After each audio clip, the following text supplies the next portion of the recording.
सबसे पहले ऊपर ऐसे स्टेटमेंट लिखी आ सकती है, state and prove, state and prove orthogonality relation of Bessel function.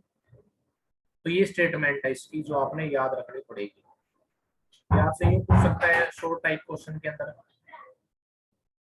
State orthogonality relation of Bessel function. तो ये स्टेटमेंट लिखेंगे बस आपने, यहाँ स्टेटमेंट भी याद करना है और इसका प्रूफ भी करेंगे कि अल्फा और बीटा अगर इसके रूट हैं तो इसको सेटिस्फाई करेंगे, और आपने प्रूव करना है कि ये जो इंटीग्रेशन आएगा ये इक्वल इसके आएगा, ये प्रूव करके दिखाना है। लेकिन एक आपको रिमाइंड करवा दूं, पीछे एक रिलेशन था रिकरेंस रिलेशन, इसके अंदर किसी को याद हो, एक लास्ट में, सबसे लास्ट में उसका यूज करेंगे, J N dash equal to N by x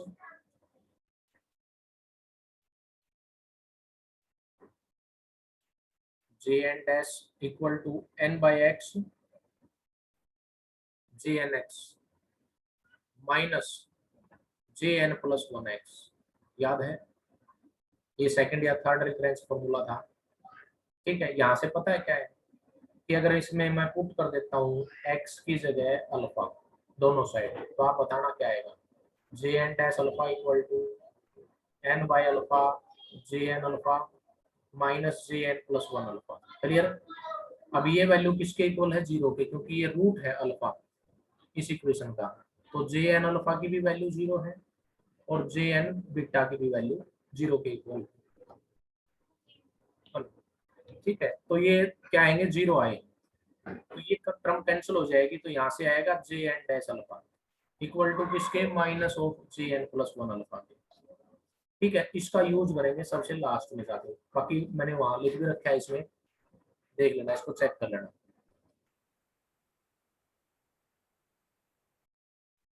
देखो, इसको दिमाग में रखो पहले। आपको पता है कि बेसल इक्वेशन इस टाइप की इक्वेशन होती है, बेसल इक्वेशन जो होती है इस टाइप की इक्वेशन होती है, इस टाइप की। क्लियर। इसका जो रूट, इसका मतलब जो सॉल्यूशन होता है, इसका जो सॉल्यूशन होता है जे एन एक्स होता है सॉल्यूशन, इसका सॉल्यूशन होता है जे एन एक्स। ये एक्स कहाँ पे आया, ये एक्स यहाँ पे बोल दो चाहे इसको। एन कौन है, एन इसने यहाँ से लिया है। अब कहता है कि मैंने इनके अकॉर्डिंग दो इक्वेशन मान के चलनी पड़ेगी, जो दोनों बेसल इक्वेशन होंगी जिनके ये सॉल्यूशन होंगे।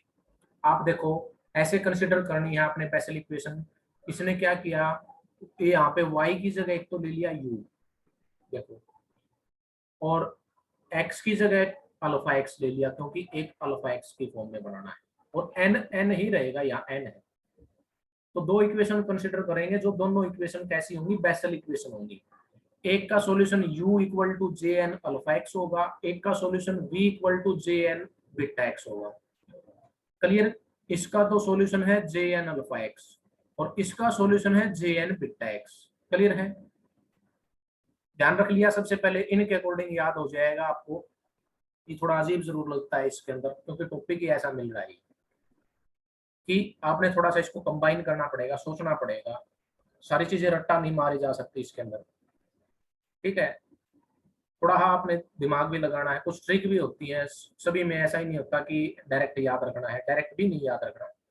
मैंने कहा कि ये इंट आपका, कि ये अगर सॉल्यूशन है तो इसके अकॉर्डिंग एक इक्वेशन मान ली बेसल इक्वेशन, एक इक्वेशन इसके अकॉर्डिंग मान ली, उनको मैं दोनों इक्वेशन को लिख दिया इस फॉर्म में। एक को डिपेंडेंट वेरिएबल u दे दिया, एक का डिपेंडेंट वेरिएबल का नाम v दे दिया। एक का सॉल्यूशन u है, एक का सॉल्यूशन v है। u एक्चुअल में है J N alpha X, v actual में है जे एन बीटा एक्स। उसने क्या किया, फर्स्ट इक्वेशन को v बाई एक्स से मल्टीप्लाई, सेकंड इक्वेशन को u बाई एक्स से। ये अलग केस है, पहले तो मल्टीप्लाई कर दो, फिर दोनों को सब्ट्रैक्ट करो, माइनस करो। इसमें से ये माइनस कर दी उसने, कोरस्पॉन्डिंग टर्म x कॉमन आ गया, ये आ गया। फिर इस और इसको दोनों को कंबाइन कर दिया, एक डेरिवेटिव लिख दिया उसने कि ये कंप्लीट इस टर्म का डेरिवेटिव है। x यहाँ से ले लिया और एक यहाँ से ले लिया, जैसे फर्स्ट फंक्शन सेकंड फंक्शन नहीं होता, इसको मान लो फर्स्ट और इस पूरे को मान लो सेकंड। इन दोनों का कर दो प्रोडक्ट, ये देखो यहाँ प्रोडक्ट कर दिया, और उसका कर दो डेरिवेटिव। तो ये डेरिवेटिव ओपन करोगे तो ये कंप्लीट ये टर्म बनेगी आपकी यहाँ तक, ये वाली। क्लियर। आगे ये कैसे लिखा है, आगे आपको पता है, ये माइनस कराया है, आपके पास ये बच जाएगा। अब इसको इंटीग्रेट कर दो, या यूं कहो कि मैं इसको उधर ले गया, इंटीग्रेट कर दो क्योंकि डेरिवेटिव हटाना है मैंने यहाँ से। Integrating with respect to X taking limit 0 to 1। Integrate करोगे तो इसका इंटीग्रेशन 0 से 1 लेंगे, इसका इंटीग्रेशन करेंगे 0 से 1 आएगा, इसका इंटीग्रेशन राइट साइड का भी करेंगे। क्लियर है? देखो उसने वही लिख रखा है आगे कि इसका इंटीग्रेशन करने से ये बच जाएगा अंदर, क्योंकि डेरिवेटिव इंटीग्रेशन कैंसिल हो जाएगा, ये बचेगा। और इसके ऊपर लिमिट रखनी है, ध्यान रखो, लिमिट 0 से 1, बाकी एज इट इज इसके ऊपर इंटीग्रेशन ही ऑपरेट कर दिया। ठीक है? हाँ, कांस्टेंट ऐड नहीं होगा क्योंकि ये डेफिनेट इंटीग्रल है, लिमिट है इसमें, लिमिट वाले में कांस्टेंट ऐड नहीं करते, ध्यान आपको। अपर लिमिट 1 पुट करो, लोअर लिमिट 0 पुट करो। अपर लिमिट 1 पुट करने से वैल्यू मिलेगी, लोअर लिमिट पुट करने से वैल्यू 0 नहीं, मतलब 0 हो गया कंप्लीट। ठीक है? तो क्या बचा आपके पास, यहां तक आ गए, ये टर्म ये बचेगी, ये एज इट इज आ गई, इसको इधर ही रखा है, इसको राइट में ले गया। क्लियर है? यहां तक सुनो ध्यान से, यहां तक क्लियर है ना स्टेप में? दोबारा एक बार बता दूं, सबसे पहले हमने दो इक्वेशन कंसीडर करनी है, बेसल इक्वेशन, दोनों कंसीडर करके, नहीं डेट शीट नहीं आई है एक था अभी, और जो 6 सेम के अंदर पेपर 20 तारीख से देना वो भी पोस्टपोन हो गए अभी, तो आपके तो वेट करो अभी। और कुछ ऐसा लग रहा है कि ये कंबाइन करेंगे सेमेस्टर को, सेकंड फोर्थ सिक्स सेमेस्टर के इकट्ठे लेंगे पेपर। और जहाँ तक है ये लग रहा है कि आपके 25 के बाद, 25 जुलाई के बाद, यानी कि फर्स्ट वीक अगस्त में स्टार्ट हो जाना चाहिए, जहाँ तक लग रहा है, बाकी सिचुएशन बताएगी। ठीक है? पेपर की डेट शीट के लिए पूछ रहे हैं बच्चे कि सब डेट शीट आ गई, डेट शीट तो नहीं आई है लेकिन हाँ गई, 6 सेम के हाँ तो गई सर, अभी आई है। अभी आई है। हाँ सर। तो क्या है डेट शीट, क्या डेट शीट है? कब से? एक में- पहले मैंने भेज रखा है, उसमें अगर दिक्कत रहती है, कोई डाउट रहते हैं तो आप कर लो उसको, लेकिन चॉइस आपको बता दी। एक दिन और लेक्चर लेके आपका लगभग ये कंप्लीट कर देंगे, बाद में मैं रिवाइज करवा दूंगा इसको। और बताओ, ठीक है? 4th चैप्टर नहीं करेंगे अब। मैं सोच रहा था कि 4th चैप्टर और करवा देते, लेकिन अब नहीं करेंगे, डेट शीट आ गई, आपको टाइम नहीं है। हम क्या करेंगे, सेकंड थर्ड चैप्टर आपके ये कंबाइन हो गए थे, इनको ही करना था। यहाँ से एक यूनिट फर्स्ट थी, यहाँ से सेकंड यूनिट थी, और थर्ड और फोर्थ यूनिट हम पहले कर चुके हैं, 5th 6th मिला के और 8th मिला के, ये 9th 10th की थी। ठीक है? तो हम इसको कल से दोबारा इस चैप्टर को रिवाइज करेंगे, सेकंड चैप्टर को, सेकंड चैप्टर के बाद थर्ड को, फिफ्थ को, सिक्स्थ को, सिक्स्थ, 8th और 9th, ये थे हमने जो पढ़े हैं। ठीक है? रिवीजन देखता हूँ मैं कैसे करनी है इसकी। और बताओ कोई डाउट?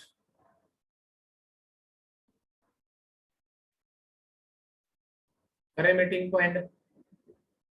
अटेंडेंस मैंने ले ली है, कल का जो टाइम जो शेड्यूल रहेगा वो मैं बता दूंगा। बाकी मेरी सेक्शन सी में क्लास है, कल बी में नहीं है, एक टाइम पे अरेंज करूंगा। अच्छा एक और बता दो मेरे को, सुनो ध्यान से एक मिनट और, मेरे को ये बताओ क्या बी सेक्शन वाले उस टाइम फ्री हैं क्या? मैं जो बता रहा हूँ उस टाइम के अकॉर्डिंग बताना मेरे को। आपका लेक्चर है 9:45 से 10:25, फोर्थ बी एकता, 194 ममता, अनम्यूट करें। 9:45 से 10:25 लेक्चर किसका है कल?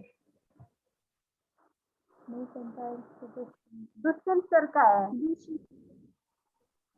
दुष्यंत सर का है? हाँ आपका दुष्यंत सर फोर्थ का है, बी मंडे दुष्यंत सर का ही आता है। ट्यूसडे? हाँ दुष्यंत सर का ही है। नहीं आता वो, बाकी दिन दुष्यंत सर का ही आता है। अच्छा मंडे, ओके ओके, ठीक है।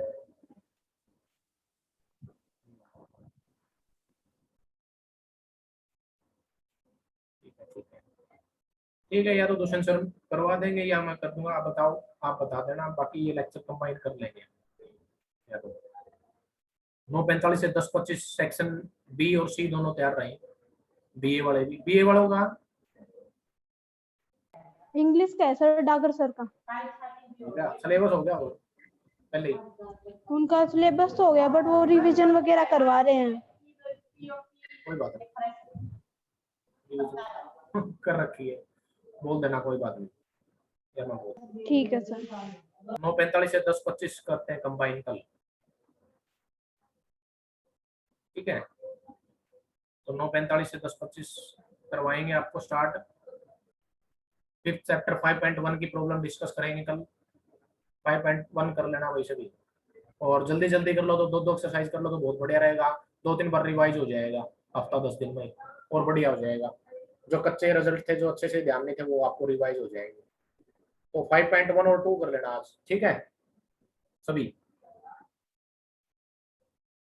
चलो ठीक है, रखते हैं फिर।